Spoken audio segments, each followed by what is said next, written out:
President Trump says US negotiators are making progress in their efforts to end the war between Russia and Ukraine. Mr. Trump confirmed territorial concessions by Kyiv were still on the agenda and said the big concession from Moscow would be to stop fighting. Our North America correspondent David Willis reports. President Trump, can you share an update on the negotiations between Russia and Ukraine? No answer on that from the president as he and the First Lady headed to Florida for the Thanksgiving holiday. Earlier, however, he touted tremendous progress in talks to end the bloodshed in Ukraine before announcing he was sending his top diplomat and son-in-law to Moscow in the hope of a peace agreement. They're talking to Russia now. Steve Witkoff is going over, maybe with Jared. I'm not sure about Jared going, but he's involved in the process, smart guy, and they're going to be meeting with President Putin, I believe, next week in Moscow. But the role of Special Envoy Steve Witkoff is coming under fresh scrutiny. Bloomberg has published details of a telephone conversation in which Mr. Witkoff appears to be coaching the Russians on how to get on Donald Trump's good side, using flattery and praising his recent ceasefire agreement in Gaza. Since then, however, a 28-point American peace plan that was seen as highly favourable to Russia has been amended, a move welcomed by Ukraine's President Vladimir Zelensky. In his nightly address, Mr. Zelensky said Ukraine's security was in the interest of both America and Ukraine, adding that Russia respected American power more than that of any other country. But whilst he's seeking a White House meeting to discuss territorial concessions, President Trump would, for now at least, rather leave those sort of details to his negotiators.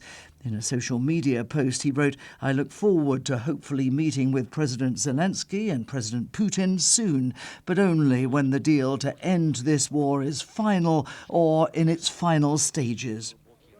For many of those caught up in this conflict, those final stages cannot come soon enough. Last night, a mass drone attack on the Ukrainian city of Zaporizhia left a dozen people injured and buildings and vehicles badly damaged. After nearly 4 years of war, the stakes in these delicate negotiations could hardly be higher. David Willis, BBC News, Los Angeles. Our Ukraine reporter Abdujalil Abdurazilov is live for us in Kyiv. And Abdujalil, what do we know about where things stand right now with the negotiations over this peace proposal? Well, Kyiv is still hoping to organize a meeting between President Zelensky and Donald Trump in the US. The goal of that meeting will be to discuss the most sensitive and contentious issues of the peace plan. However, now it appears that this discussion will happen in Ukraine when the US Secretary of Army Dan Driscoll visits later this week. And President Trump suggests that there will be some territorial concessions from both sides. And this remains one of those key issues that hasn't been resolved in the document. And so far, the position of Kyiv and Moscow have been irreconcilable. And Russia wants the occupied territories to be recognized as a part of their land, but also they want the entire Donetsk and Luhansk regions to be given to them. Remember, the part of Donetsk region is still controlled by the Ukrainian army, and that means that if that deal comes through, it means the Ukrainian forces will have to pull out from those areas. But also, Russia wants this recognition of those territories, and Ukraine insists that this will be the red line for them, that they will not cross, that they will not accept any legal recognition of the occupied territories.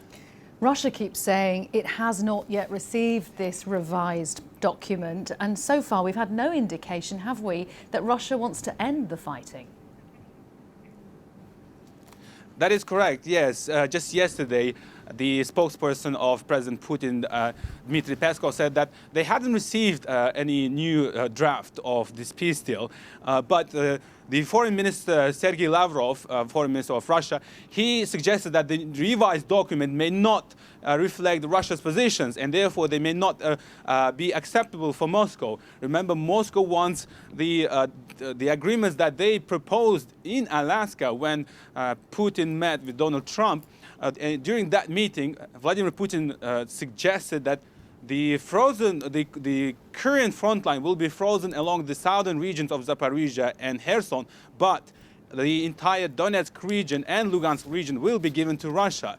And this is something that Ukrainian military are completely against. They're saying that they cannot simply pull out their troops and give away the land that they still control to Russia without any fight.